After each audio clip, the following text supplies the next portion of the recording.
दोस्तों नमस्कार। उम्मीद है आप ठीक होंगे। आगे बढ़ने से पहले एक गुजारिश कि अगर आप चैनल पर नए हैं तो प्लीज इसको सब्सक्राइब अवश्य कर लें और इस वीडियो को खूब शेयर कीजिएगा। मैं बात शुरू करता हूँ। जैसा कि आपने देखा कि हमारा चंद्रयान 3 जो कि दक्षिणी ध्रुव पर सफलतापूर्वक लैंड कर गया और इसके लिए भारत को दुनिया भर से बधाइयां मिल रही हैं, शुभकामनाएं मिल रही हैं। भारत चंद्रयान 3 ने साउथ पोल पर सक्सेसफुल लैंडिंग की और ऐसा करने वाला भारत पहला देश बन गया और उन 3 देशों की फहरिस्त के बाद चौथा देश भारत है जिसने की चंद्रयान 3 भेजा है और वो वहां सफलतापूर्वक लैंड हुआ। प्रधानमंत्री नरेंद्र मोदी ने जिस जगह पर चंद्रयान 3 ने लैंड किया उसे शिव शक्ति। अब हुआ क्या है कि इससे कुछ विरोधी परेशान हो गए हैं। कुछ लोगों के पेट में दर्द हुआ है। अब मैं मिसाल के तौर पर राशिद अल्वी का नाम लूंगा। राशिद अल्वी कांग्रेस में शायद मतलब एक तरह से किनारे पड़े हुए एक ऐसे नेता हैं जिन्हें आजकल कोई पूछ नहीं रहा है। और उन्होंने क्या कहा मैं बताता हूं। उन्होंने कहा कि प्रधानमंत्री मोदी को ये हक किसने दिया कि वो उस जगह का नाम शिव शक्ति स्थल रखे जहां पर चंद्रयान 3 ने सक्सेसफुल लैंडिंग की थी। ये हक किसने दिया? प्रधानमंत्री। इसी तरह एक और है, मौलाना साहब है, वो लखनऊ के शिया हजरात मौलाना सैफ अब्बास नकवी। उन्होंने कहा है कि ये काबिल एतराज है, हमको इस पर आपत्ति है, इसका नाम शिव शक्ति स्थल नहीं होना चाहिए था, इसका नाम हिंदुस्तान होना चाहिए। तो देखिए, ये जो जश्न का एक मौका है उस पर भी कुछ लोग राजनीति करने से, सवाल उठाने से बाज नहीं आ रहे हैं। दुनिया के तमाम देश भारत को लगातार बधाइयां दे रहे हैं और ये भारत का रुतबा है, दुनिया में भारत का बढ़ता हुआ कद है, जिसके तहत अब सारी दुनिया के बहुत सारे देश भारत की ओर उम्मीद भरी निगाहों से देख रहे हैं। अब मैं इस सिलसिले को थोड़ा आगे बढ़ाता हूं। अब दिल्ली में क्या हो रहा है? दिल्ली में 8 से 10 सितंबर तक G20 की बैठक होने वाली है। 8 से 10 सितंबर तक। 7 तारीख को जन्माष्टमी है और अगले दिन 8 से 10 तक G20 की बैठक होनी है, जिसमें विभिन्न देशों के राष्ट्राध्यक्ष जो कि G20 के मेंबर हैं वो आएंगे, जिसमें अमेरिका के प्रेसिडेंट जो बाइडेन और शी जिनपिंग जो कि चाइना के प्रेसिडेंट है, ऐसी बहुत बड़ी हस्तियां यहां दिल्ली में लैंड करने वाली है। अब उसको देखते हुए सुरक्षा व्यवस्था काफी कड़ी की गई। अब आप इस बात को जरा समझिएगा कि एक तरफ भारत का कद दुनिया में बढ़ रहा है, भारत G20 की मेजबानी कर रहा है, दूसरी ओर क्या हो रहा है? कुछ लोग माहौल बिगाड़ने में लगे हुए। यह खबर क्या है मैं बताता हूँ। G20 से पहले दिल्ली के कुछ मेट्रो स्टेशनों के बाहर कुछ भारत विरोधी नारे लिखे गए और यह काम किसने किया? यह काम किया खालिस्तानियों ने, जो खालिस्तान समर्थक एलिमेंट है। उन्होंने ये नारे दिल्ली के मेट्रो स्टेशनों के बाहर जो वॉल होती है उस पर लिखे और ये काम करवाया गया सिख फॉर जस्टिस की ओर से। गुरु पतवंत सिंह पन्नू जो कि अमेरिका में बैठा हुआ है और वो भारत के खिलाफ जहर उगलते रहता है, उसने ये नारे लिखवाए हैं। उसके इशारे पर हुए हैं क्योंकि उनके जो यहाँ पर स्लीपर सेल है, जो एलिमेंट है खालिस्तान एलिमेंट, उन्होंने ये कहा। अब जरा सा एक चीज और नोट कीजिए कि दिल्ली में इस समय किसकी सरकार है? दिल्ली में है आम आदमी पार्टी की सरकार है, अरविंद केजरीवाल की सरकार। और अरविंद केजरीवाल के बारे में कहा जाता है, ये मैं नहीं कह रहा हूं, ये कुमार विश्वास जो कि कवि रहे हैं वो कहते हैं कि ये इनका कुछ ना कोई कनेक्शन है। ये खुद भी कह चुके हैं ऑफ द रिकॉर्ड कि अगर पंजाब अलग स्टेट बनेगा तो मैं वहां का क्या बनूंगा, प्रधानमंत्री। अगर देश बनेगा पंजाब अगर अलग स्टेट बनेगा तो मैं वहां का प्रधानमंत्री बनूंगा। ये कुमार विश्वास ने कहा, अरविंद केजरीवाल पर ये एलिगेशन लगाया। उन्होंने एक आपस की बातचीत का हवाला दिया था। तो ये नारे जो ये मेट्रो स्टेशनों के बाहर लिखवाए गए हैं, ये कैसे आ गए, ये नारे किसने लिखवाए, कौन है वो, अब आप अंदाजा खुद लगाइएगा, ये मैं आप पर छोड़ता हूं। देखिए, अब मैं थोड़ा डिटेल बता दूं तो कि खालिस्तान समर्थकों ने जो नारे लिखवाए हैं वो दिल्ली के Shivaji park, metro station, Madipur, Paschim Vihar, Udyog Nagar, Maharaja Surajmal stadium, government Sarvodaya Bal Vidyalaya Nangloi, Punjabi बाग और नागलोई मेट्रो स्टेशन पर ये नारे लिखे गए हैं। अब यहां मैं थोड़ा सा एक बात और कहता हूं, ये खुफिया तंत्र का भी फेलियर माना जा सकता है, हमारी पुलिस का, दिल्ली पुलिस का, कि आखिर क्यों, कैसे, कौन लोग, कब उन्होंने ये नारे लिखे। क्या हालांकि सीसीटीवी फुटेज खंगाली जा रही है और जो भी होगा उसको पकड़ा जाएगा, लेकिन कहीं ना कहीं ये कमी तो है।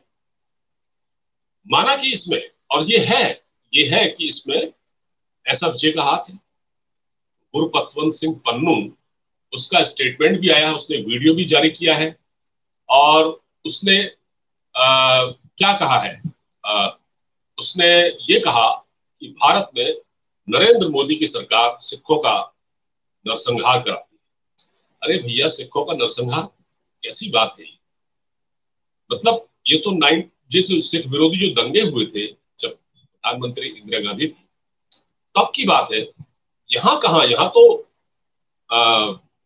बिल्कुल कोई प्रॉब्लम, कोई समस्या ही नहीं है यहाँ तो। ये तो बिल्कुल बेहुदा बात कर रहा है गुरपतवंत सिंह पन्नू अमेरिका में बैठकर, ये कैसी बातें कर रहा है। अब आप एक चीज और देखिए कि थोड़ा सा पीछे जाइए, ये वैसा ही है जैसे साल 2020। साल 2020 में क्या हुआ था? साल 2020 में डोनाल्ड ट्रंप अमेरिका के राष्ट्रपति, रिपब्लिकन राष्ट्रपति, 2020 में भारत आए थे और उस दौरान क्या हुआ था, उनके आते ही यहाँ दंगे हो गए, ठीक है, माहौल खराब हो गया, ताकि अमेरिका के राष्ट्रपति को ये लगे कि भारत में कुछ भी ठीक नहीं। और हिंसा हुई थी सीएए को लेकर, सीएए किसान आंदोलन तब चल रहा था, आपको याद होगा। वैसा ही अब क्योंकि G20 की एक बहुत बड़ी बैठक होने वाली है, इसलिए इसलिए इसे देखते हुए एक बार फिर से माहौल खराब करने की कोशिश की जा रही है और एसएफजे के जरिए खालिस्तानी अपनी मौजूदगी का यहाँ एहसास करा रहे हैं दिल्ली में। मतलब वो ये उनका ये नारे लिखा जाना मेट्रो स्टेशनों की दीवार पर, ये साबित करता है, वो ये संकेत दे रहे हैं कि हम यहाँ मौजूद हैं। उनके फुटप्रिंट्स यहाँ मौजूद है, उनके स्लीपर सेल यहाँ काम कर रहे हैं दिल्ली में। ये तो बहुत गंभीर बात है, ये वो साबित करना चाहते हैं। और G20 की जो बैठक है 9 सितंबर में, 8 से 10 सितंबर तक, उस दौरान ये कुछ न कुछ बड़ी साजिश को अंजाम देने की कोशिश कर रहे हैं। हालांकि इस पूरी घटना के बाद खुफिया विभाग पूरी तरह से अलर्ट हो गया है और उसने वो ऐसे लोगों की पहचान करना और अब पूरी तरह से सख्ती बरतना शुरू कर दिया है। दिल्ली पुलिस का खुफिया तंत्र, हमारी आईबी और जो भी है वो सब एक्टिव हो गए हैं। अब आप एक चीज और देखिए कि ये सब चल रहा है और इस बीच कई तरह की खबरें आ रही हैं। इधर दिल्ली में भी चौकसी बरती जा रही है और देखिए कई चीजें अब एक साथ हैं। अब अगले साल आप देखिए अयोध्या में राम मंदिर का उद्घाटन होना है और अयोध्या के पूरे आसपास का इलाका वो आईएसआई का अड्डा बन चुका है। गोंडा से लेकर बहराइच और ये सब, वहां लोग पकड़े जा रहे हैं, आईएसआई का नेटवर्क वहां बस्ट किया जा रहा है। लौटते हैं इस पर दिल्ली वाली बात पर, जो कि G20 को लेकर हो रही है और ये खालिस्तानियों ने जो किया है। देखिए, दिल्ली के चीफ सेक्रेटरी ने, दिल्ली दिल्ली पुलिस जाहिर है इस बात का संकेत उसको मिला है कि यहाँ पर कुछ फुटप्रिंट्स मौजूद है खालिस्तान के, और उनको किनका संरक्षण मिल रहा है ये आप जानते हैं।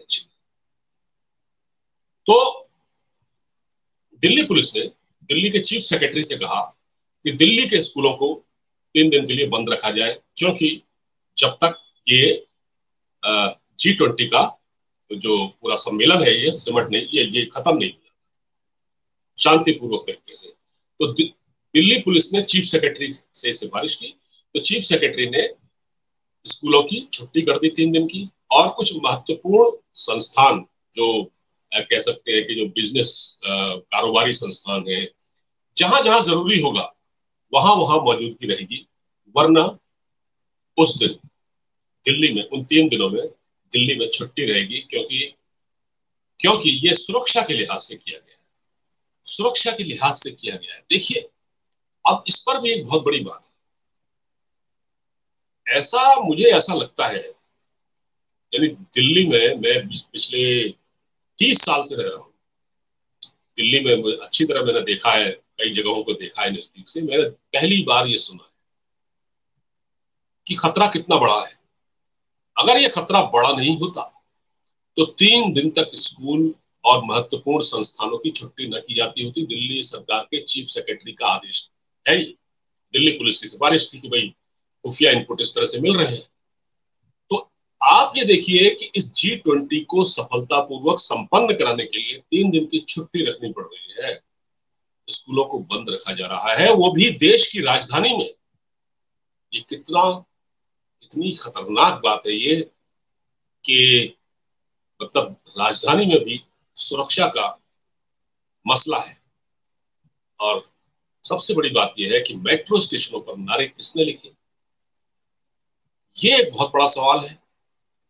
उस वक्त क्या उस पर नजर नहीं पड़ी? क्योंकि देखिए, मेट्रो स्टेशनों पर तो ऑलरेडी मेट्रो पुलिस रहती है, हालांकि इन नारों को मिटा दिया गया है, लेकिन दिल्ली की मेट्रो स्टेशनों पर मेट्रो की पुलिस रहती है, वहां निगरानी रहती है, वो बहुत सेंसिटिव प्लेस है।